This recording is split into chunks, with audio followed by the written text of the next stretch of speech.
Olá, pessoas! Eu me chamo Felipe Russo e estamos chegando no terceiro episódio da série Livros e Quadros, como vocês podem ver. Hoje eu quero apresentar para vocês esse livro aqui, Contos dos Orixás, de Hugo Canuto, e em especial esse episódio aqui, que é O Rei do Fogo.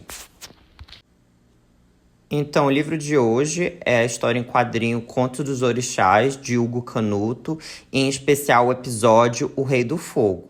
Então, quem que vocês acham que dessas figuras aqui é o Rei do Fogo? É aqui, ó, o Xangô, que vai ser o protagonista da história. Ele é o Rei do Fogo. E a gente vai entender, então, na cosmovisão de matriz africana, como se constitui essas divindades, seres espirituais, a própria origem do universo, né? E qual é a significação de uma figura ou de outra. A gente já conhece a capa, agora vamos dar uma olhadinha na contracapa. Tem um texto ali superior que quem quiser ler, basta pausar o vídeo. Aqui no canto inferior, a gente consegue ver as redes sociais do Hugo, para quem quiser conhecer melhor o trabalho dele. O livro foi publicado pelo selo Ori. Ori tem um significado muito especial nas culturas, tradições e espiritualidades de matriz africana. Vale a pena pesquisar o que significa. O livro possui ISBN, código de barras. Vamos abrir e ver como é que é a obra por dentro. Olha, aqui temos um autógrafo do Hugo, uma edição autografada, é a primeira edição. O livro ele também possui artes no verso da capa e no verso da contracapa. Ó. Olha que bonito, é algo que eu gosto bastante.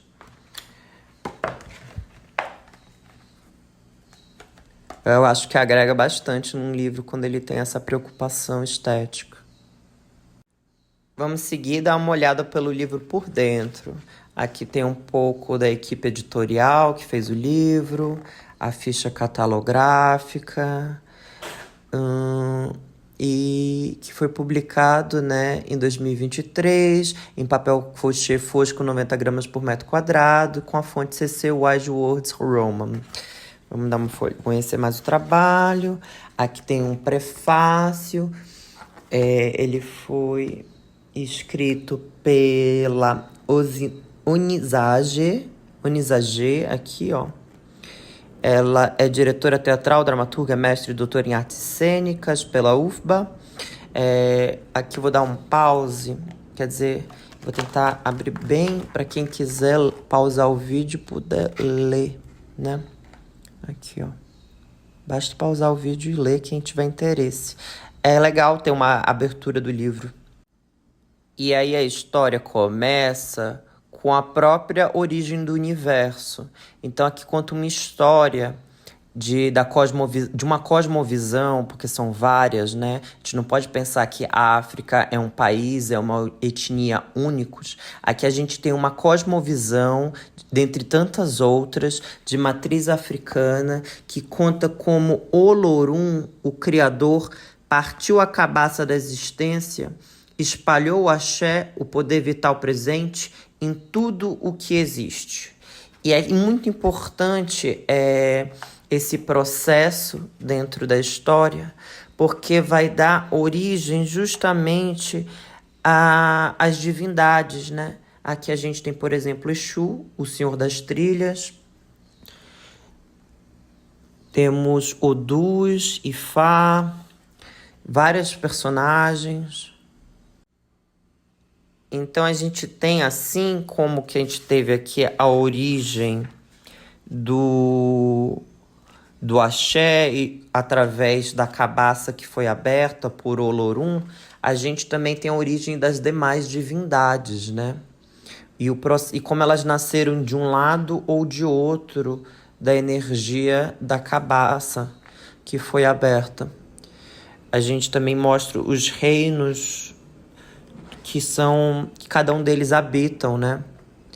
E que elementos com que eles se associam. Aqui essa personagem é bastante interessante, inclusive, que ela é a mãe das Iemanjás.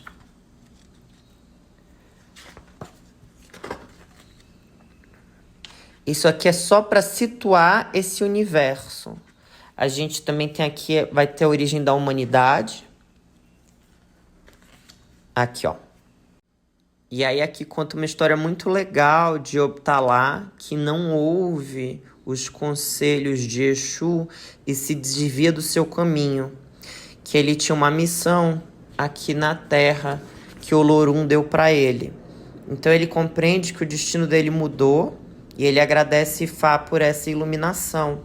Então ele pega a Terra e esculpe a humanidade. Olha, por um longo tempo ele permaneceu de joelhos, absorto no trabalho. Em cada uma das cabeças esculpidas, Ori fez sua morada, trazido pelas mãos delicadas das Iemanjás. Enquanto Exu, recitando as palavras secretas, espalhou o Bará, a força que permite o movimento dos nossos corpos, e assim nasceu a humanidade. Eu acho muito legal como esse livro ele tem essa preocupação de trazer a origem do universo, a origem da vida, do planeta, através de uma cosmovisão de matriz africana, porque me lembra muito aquela frase famosa que para a gente fazer uma torta de maçã, a gente precisa primeiro criar o universo, né? Então, porque tudo que a gente faz tem sempre um antecedente. E esse antecedente nos leva até onde? Nos conecta com o quê? Quais são as nossas raízes, as nossas origens? O nosso destino, né? Da onde a gente parte, para onde a gente pode ir? Isso tudo nos traz de volta a origem da vida, a origem do universo, do cosmos, da realidade, do espírito, do desejo. Então, eu acho muito interessante que, antes deles começarem a história dessa família aqui, a família que tem o nosso que tem como protagonista o Xangô, eles antes se preocupam em situar ele, né, num universo específico, com características específicas, e por que uma coisa e não a outra. É muito interessante isso, então, essa contextualização cósmica, cosmológica, espiritual, biológica desse universo, né, dessa mitologia. É fundamental, eu acho. Acho que agora a gente já pode começar a falar um pouquinho da arte. Vocês podem ver que é bastante colorida, tem uma estética belíssima, traços bastante orgânicos, vivos, cheios de movimento, mistério e beleza. É muito bonito o livro, é coloridaço, ele foge daquela estética do preto, branco, bege, do suposto elegante, do higiênico. É uma estética até um pouco suja, mas linda. O livro, né, ele foi subsidiado através de uma campanha de crowdfunding. Vou mostrar para vocês aqui. Então, aqui tem uns sketches, agradecimentos. Vou dar aqui, talvez, para quem quiser ler. Então, tem uma lista de apoiadores de Contos do Orixás, o Rei do Fogo.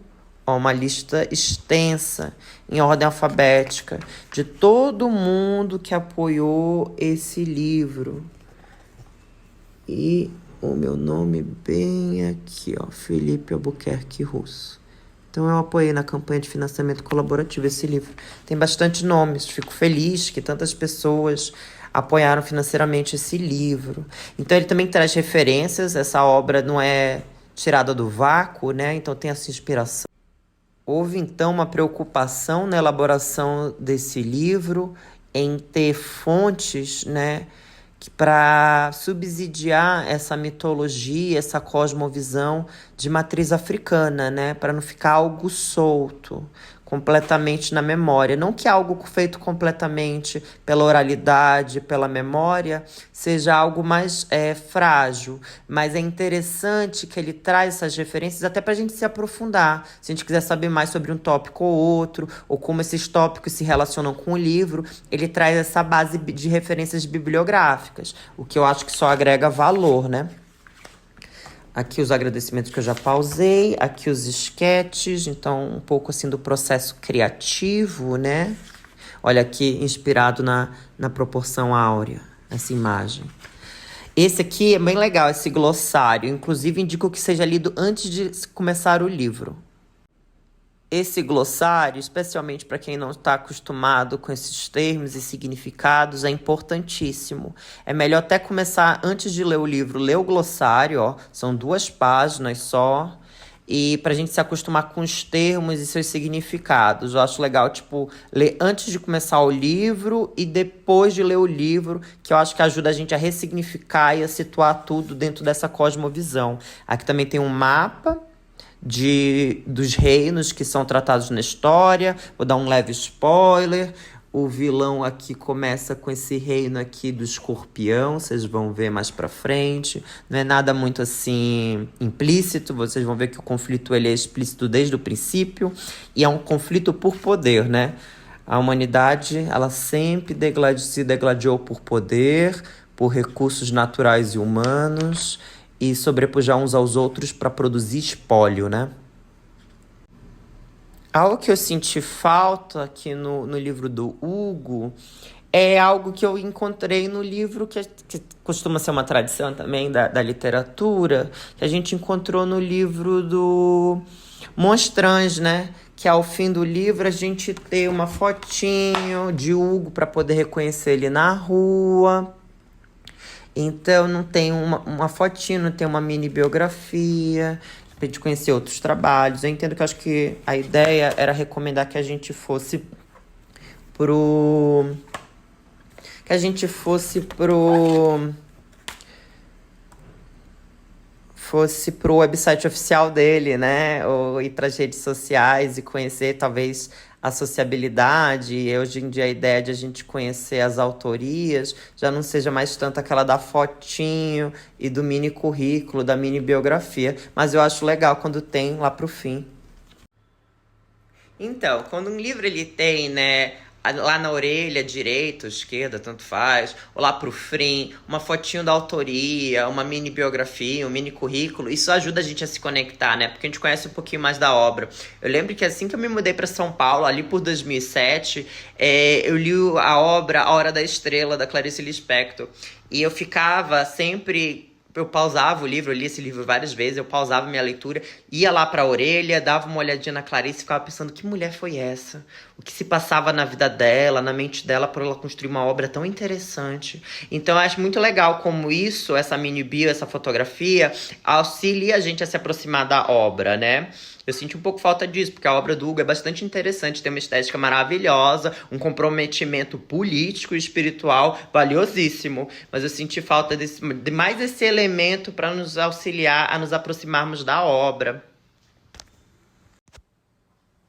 Então, Os Contos dos Orixás, O Rei do Fogo, é um livro assim muito legal, que já te deixa já te pilha para que você queira conhecer mais sobre essa cosmovisão, sobre essa cultura, sobre o trabalho do Hugo. Espero que eles continuem produzindo, que isso seja só mais um episódio de uma série mais longa, né? Que cada uma possa aprofundar mais os personagens e produzir uma trajetória mais transversal deles ao longo de suas vidas e de suas obras, né? Então, esse foi no terceiro episódio da série Livros e Quadros. Então segue aí que vai ter cada vez mais material que eu vou ficar compartilhando da minha biblioteca e da minha pinacoteca. Eu tô dando uma primeira ênfase às histórias em quadrinhos, como eu já disse no episódio anterior. Depois eu acho que eu vou dar um passeiozinho por poesia e quadros, né? Cadê os quadros?